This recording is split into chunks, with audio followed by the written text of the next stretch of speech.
From posing with the Proud Boys to calling women primitive, Tucker Carlson's behavior has landed him in a lot of hot water over the years. Here's why the former Fox News host is such a lightning rod for controversy. Tucker Carlson is one of the few talking heads to have made the rounds across the entire cable news spectrum. He had stints at CNN, MSNBC, Fox News. He even spent some time at PBS. None of his early shows were particularly successful. Case in point, Crossfire on CNN. Carlson co-hosted Crossfire in the early 2000s, but the show crumbled after Jon Stewart's memorable guest appearance in 2004. During his appearance, Stewart criticized Carlson's style of journalism and told the host, "Stop hurting America." Carlson tried to say he quit Crossfire on his own accord. However, then president of CNN Jonathan Klein told the New York Times, "We just determined there was not a role here in the way Tucker wanted his career to go." After leaving CNN, Carlson did a brief 2-year stint at MSNBC. His show there, however, called Tucker, also flopped. The cancellation of Tucker in 2008 led to Carlson rebooting his entire career. He did this by co-founding The Daily Caller, a right-leaning online media outlet. The Daily Caller caught the eye of then Fox News chief Roger Ailes, who made Carlson a weekend contributor on Fox and Friends. In 2016, Carlson finally returned to headlining when Tucker Carlson Tonight premiered on Fox. After Bill O'Reilly's unceremonious exit from Fox News in 2017, Tucker Carlson took over his primetime slot. During the transition, Carlson couldn't have been more gracious toward the former host of The O'Reilly Factor, saying on his show, "He set a high bar, and I'm gonna do my best to meet it." But the internet has a long memory, and footage of Carlson being pretty critical of O'Reilly quickly resurfaced. Mediate posted a video of Carlson promoting his 2003 book, Politicians, Partisans, and Parasites: My Adventures in Cable News on C-SPAN. In this book, Carlson wrote, "O'Reilly's success is built on the perception that he really is who he claims to be. If he ever gets caught out of character, it's over." In explaining the apparent dig during his C-SPAN interview, Carlson called O'Reilly talented, but also added, "But I think there's kind of a deep phoniness at the center of his shtick." He then explained his comment by saying that it's not possible for O'Reilly to be a working-class hero and a millionaire TV personality at the same time. However, Carlson later backtracked on those remarks. When asked about the slam by a GQ reporter in 2017, Carlson said, "I've learned since that not every thought has to be expressed."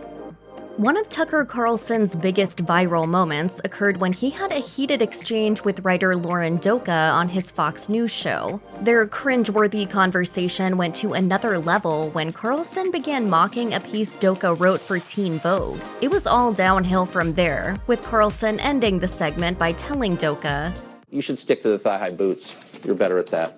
Doka responded by calling Carlson sexist before having her mic cut off. It was a remarkably tense altercation, even for a political debate program. Carlson did a follow-up segment later on, where he acknowledged that he lost control and snapped at Doka. He then referred to Doka as a not very impressive 26-year-old blogger and called her writing vapid. In an interview with The Atlantic, Carlson expressed regret over how he handled the Doka interview, saying, "I don't ever want to get mad. I think it diminishes me and the show, and I don't want to be that way." Though he's been a lukewarm supporter of gay marriage, Tucker Carlson also has a long history of troubling remarks surrounding LGBTQ+ issues. For instance, in an interview with Elle, Carlson said, "One area of liberal phenomenon I support is female bisexuality. This apparent increased willingness of girls to bring along a friend. That's a pretty good thing." Then there was the time he wrote a piece for the American Spectator, in which he predicted that the Episcopal Church would come tumbling down by embracing members of the LGBTQ+ community. But one of Carlson's most apparent moments of homophobia occurred during a 2007 appearance on MSNBC Live. While appearing on the show, Carlson gleefully told a story about assaulting a man who supposedly bothered him in a restroom. Carlson recalled how he returned to the bathroom with a buddy to confront the allegedly gay man. He then claimed, I went back with someone I knew and grabbed the guy by this, and grabbed him. And did what? Hit him against the skull with his head, actually. In 2018, Tucker Carlson posed in a since-deleted photo posted to Roger Stone's Instagram account. Stone is a former Trump campaign advisor. Standing alongside Carlson in the photo are Stone, as well as two members of an alt-right group called Proud Boys. According to The Wrap, the photo was taken backstage at Fox News ahead of Stone's appearance on another Fox show. The pic proved potentially problematic for Carlson due to the Proud Boys' designation as a hate group by the Southern Poverty Law Center, or SPLC. The Proud Boys have rejected being associated with the so-called alt-right, which is a fringe conservative movement with ties to white nationalism. However, the SPLC has maintained that the group's actions indicate otherwise. Members of the group, for example, infamously participated in the Unite the Right rally in Charlottesville, Virginia. When asked by The Wrap about the photo, Carlson offered the following sarcastic response. I strongly support and endorse every personal belief of every person I take a picture with on the street, the subway, or in the green room, and always have. Tucker Carlson devoted little time on his show to the sexual harassment scandals that brought down Fox News' Bill O'Reilly and Eric Bolling, as well as the company's CEO Roger Ailes. However, in the cases of Matt Lauer, Harvey Weinstein, and former Senator Al Franken, Carlson was all over them. Carlson explained the apparent double standard to Business Insider by saying that he simply didn't know what to add in the instances dealing with his former colleagues. Perhaps some insight into Carlson's attitude towards sexual harassment can be found in the statements he made in 2006 on his old MSNBC show Tucker. While referencing congressional Democrats, Carlson mused, "This is a group that made up the concept of sexual harassment. You look great today. Boom, I'm charging you with a crime. Do you know what I mean?" In other words, Carlson doesn't seem to think much of sexual harassment allegations unless they're levied against a certain type of person, meaning a liberal. Tucker Carlson has some interesting thoughts about women. While appearing on Bubba the Love Sponge's radio show in October 2007, Carlson referred to women as, quote, primitive beings. In a clip provided by Media Matters, Carlson said on the show, I love women, but they're extremely primitive. They're basic. They're not that hard to understand. Furthermore, in a May 2006 appearance on the radio show, Carlson gave his advice on the best way to upset a feminist. According to Media Matters, Carlson said, if you're talking to a feminist and she's given you, well, men really need to be more sensitive, say, no, actually men don't need to be more sensitive. You just need to be quiet and kind of do what you're told. In late April of 2020, 56,000 Americans had died of COVID-19. However, Tucker Carlson still downplayed the seriousness of the coronavirus pandemic. Carlson said on his show, This new evidence means that the virus is far less deadly than authorities first told us that it was. He also downplayed the role of social distancing and nationwide lockdowns in stopping the spread. To back up his statement, Carlson cited the disputed claims of two California doctors who suggested that the mortality rate of coronavirus infections was too low to justify the continuation of extreme quarantine measures. Carlson insisted, 6 weeks later, we're happy to say that curve has been flattened, but it's likely not because of the lockdowns. Carlson then offered his conclusion, which hasn't aged very well to say the least. The virus just isn't nearly as deadly as we thought it was. As of May 2023, the World Health Organization reports that the United States has had more than 103 million confirmed cases of COVID-19, with more than 1.1 million deaths. In the wake of the 2019 El Paso mass shooting that left 23 people dead and more than 24 injured, then-President Donald Trump gave a speech condemning racism, bigotry, and white supremacy. prior to the shooting, the gunman warned of an alleged Hispanic invasion in a written manifesto, according to the Washington Post. Tucker Carlson dismissed Trump's idea that white supremacy was to blame, however, and suggested the term was a political ploy being used by Democrats. During an August 2019 segment of his show, Carlson said, "It's actually not a real problem in America." He then added, "This is a hoax. Just like the Russia hoax, it's a conspiracy theory used to divide the country and keep a hold on power."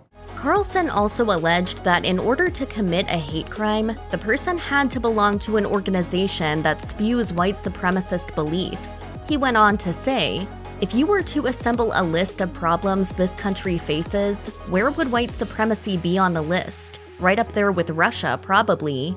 Carlson then added, "The combined membership of every white supremacist organization in this country, would they be able to fit inside a college football stadium?" A few months later, the New York Times ran a story citing FBI crime statistics that indicated right-wing hate crime violence reached a 16-year high in 2018. Needless to say, Carlson did not go on the air to amend his previous statements about white supremacy. On July 20th, 2020, a complaint was filed in New York federal court that alleged several prominent Fox News hosts, including Tucker Carlson and Sean Hannity, had engaged in sexual misconduct. In the complaint, Carlson was accused of offering a full-time job to frequent Tucker Carlson Tonight guest, Kathy Aru, in exchange for sex. According to Deadline, the complaint said this about Carlson's alleged behavior. Mr. Carlson, hardly making any effort to hide his intentions, began telling Miss Aru that he would be alone in New York City that night, and specifically said that he would be staying alone in his hotel room without any wife or kids. The complaint also alleged that once Aru declined the offer, Carlson stopped booking her on his show. Fox News responded to the allegations by calling them utterly devoid of any merit, according to Deadline. The action was later dismissed by a district judge on the grounds that Carlson's alleged offers were too vague to pin down in court. In 2018, advertisers for Tucker Carlson Tonight pulled their sponsorship deals after one of the host's anti-immigrant rants. During the show, Carlson signed off by claiming that political leaders were forcing Americans to accept migrants against their wishes. Carlson said, "We have a moral obligation to admit the world's poor, they tell us, even if it makes our own country poorer and dirtier and more divided." Fox News quickly began losing sponsors as outrage over his controversial statements spread. The insurance company Pacific Life, who had paid for ads that aired right after the rant, wrote on Twitter, "As a company, we strongly disagree with Mr. Carlson's statements. Our customer base and our workforce reflect the diversity of our great nation, something we take great pride in." Other companies like Indeed and Smile Direct Club also pulled their advertising. The network, however, defended their star. In a statement, the news organization blamed far-left activist groups with deeply political motives for the backlash, insisting that they would not let Carlson be crushed by censorship. Perhaps it's not surprising that Tucker Carlson would butt heads with a Democrat politician over comments made on his Fox News show. But in 2019, the anchor got personal with Minnesota Congresswoman Ilhan Omar when he attacked her for being an immigrant. "I am an American." Omar, who was born in Somalia, was a target of vicious hate around this time due to her opposition to then-President Donald Trump. On his show, Carlson claimed that the Congresswoman's career trajectory had shown that the immigration system needed to be overhauled. While commenting on Omar's criticisms of Trump, Carlson alleged, "She has undisguised contempt for the United States and for its people." Carlson also demanded that she express gratitude for America. Finally, Carlson compared her to a fire alarm and declared, Ilhan Omar is living proof that the way we practice immigration has become dangerous to this country. After Russia invaded Ukraine in February 2022, Vladimir Putin was criticized by almost every Western news pundit, except for Tucker Carlson. The Fox News host decided to use his platform to defend the Russian president, claiming that Americans had no reason to dislike or distrust Putin. Carlson asked on his show, It might be worth asking yourself, since it is getting pretty serious, What is this really about? Why do I hate Putin so much?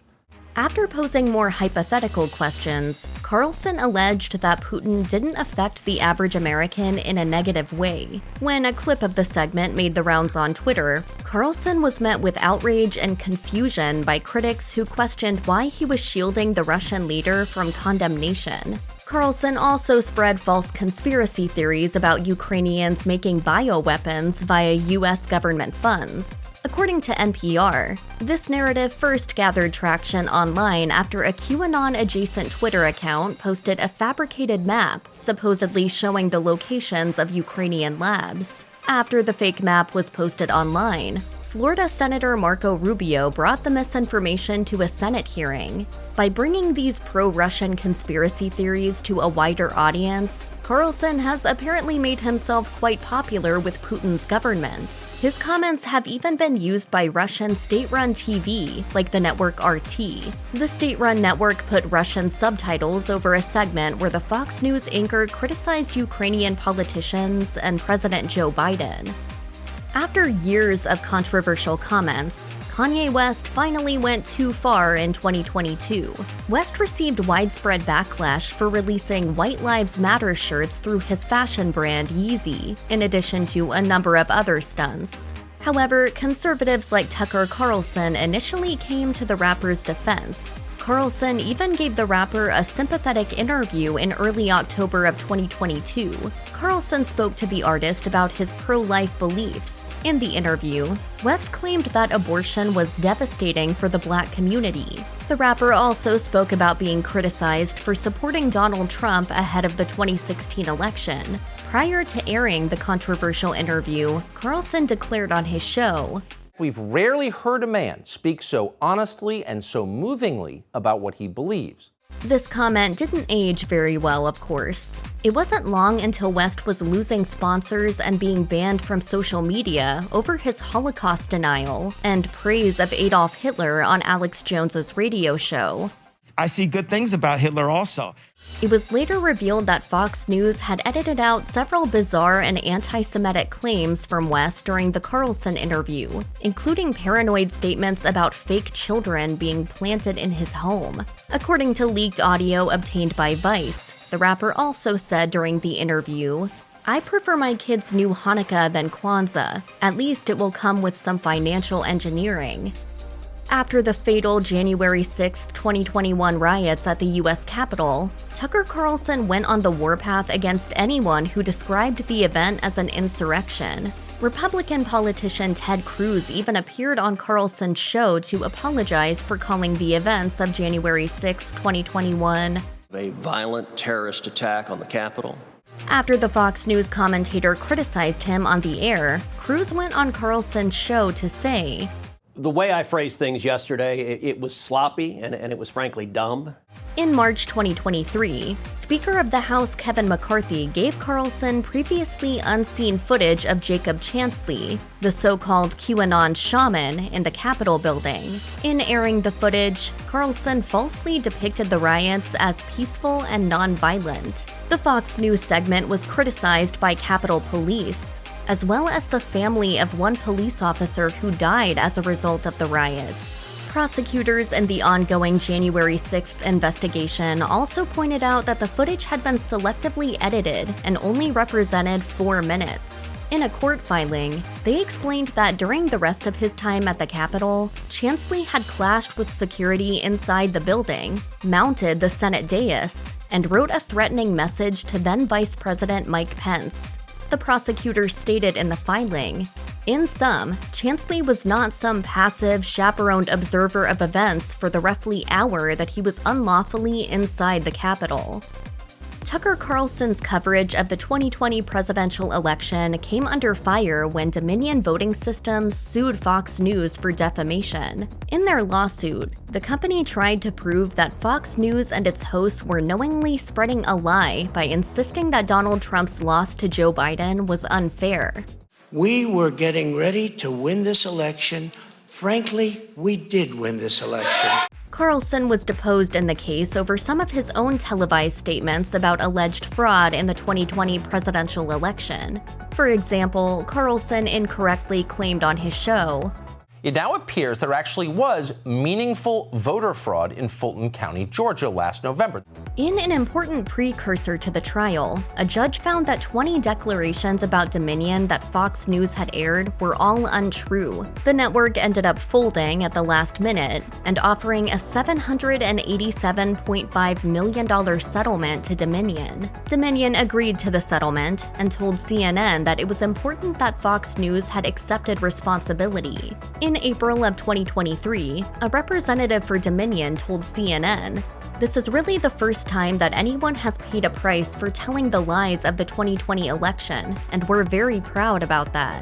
As part of the settlement, Fox had to make a significant announcement. In a statement to the press, the news outlet admitted, "We acknowledge the court's rulings, finding certain claims about Dominion to be false."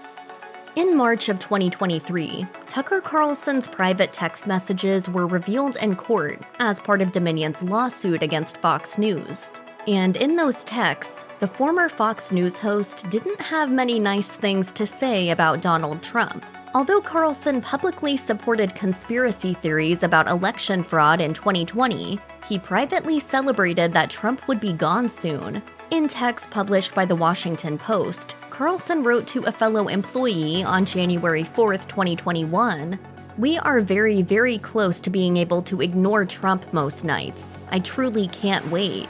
He then went on to make this confession about the former president. "I hate him passionately."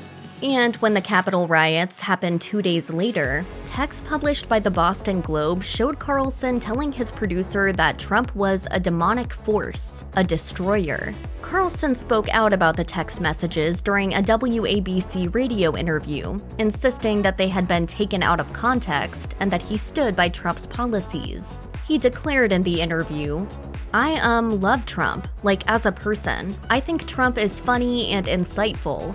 In the same interview, Carlson pointed out that he had supported Trump throughout his presidency. In March 2023, Donald Trump was indicted on 34 felony charges in New York City. Tucker Carlson followed the same narrative as other Fox News anchors and was outraged by the indictment. However, Carlson took his indignation a step further by declaring on his show, "The prosecution of Donald Trump is election interference." Carlson then claimed that Trump was the most popular Republican candidate ahead of the 2024 election, and that this legal battle might affect his polling. He also explained how the former president was under a gag order about the case, and therefore couldn't legally speak about it in public. Carlson likened this to an assault on the whole American political system, comparing the prosecutors to Vladimir Putin. Carlson alleged, "I honestly think it's impossible to imagine greater election interference, a greater or more aggressive attack on our democracy, than gagging a presidential candidate in a presidential year." In an exclusive interview with Carlson weeks after his arraignment, Trump announced that he was still going to run for president even if he ended up being convicted. Trump responded, No, I'd never drop out. No, I'd never drop. It's not my thing. I wouldn't do it.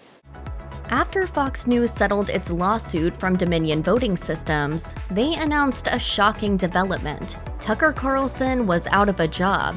The network wrote in a statement, "Fox News Media and Tucker Carlson have agreed to part ways. We thank him for his service to the network as a host and prior to that as a contributor." Fox News also revealed that they would be trying out different hosts during his time slot until a successor was found. The news of his unexplained termination came as a shock to political figures across the spectrum. Former President Donald Trump told the conservative outlet Newsmax, I'm shocked. I'm surprised. He's a very good person, a very good man, and very talented, as you know, and he had very high ratings. For his part, Carlson reassured his fans that he was okay in a video posted to his Twitter account 2 days later. In the video, Carlson said that his time off had already given him a different perspective on TV debates and how meaningless culture war discussions were. He also promised that he would see his viewers again soon, and on May 9th, he announced he he'd be moving his show to Twitter. The New York Times reported that derogatory and vulgar comments found in Carlson's text messages were one reason Fox News let him go. Meanwhile, the New York Times also reported that a former producer on Carlson's show, named Abby Grossberg, was suing Carlson over claims that he fostered a work environment full of misogyny and anti-Semitism. If you or a loved one has experienced a hate crime, contact the Victim Connect hotline by phone at 1-855-4VICTIM or by chat for more information or assistance in locating services to help. If you or a loved one are in immediate danger, call 911.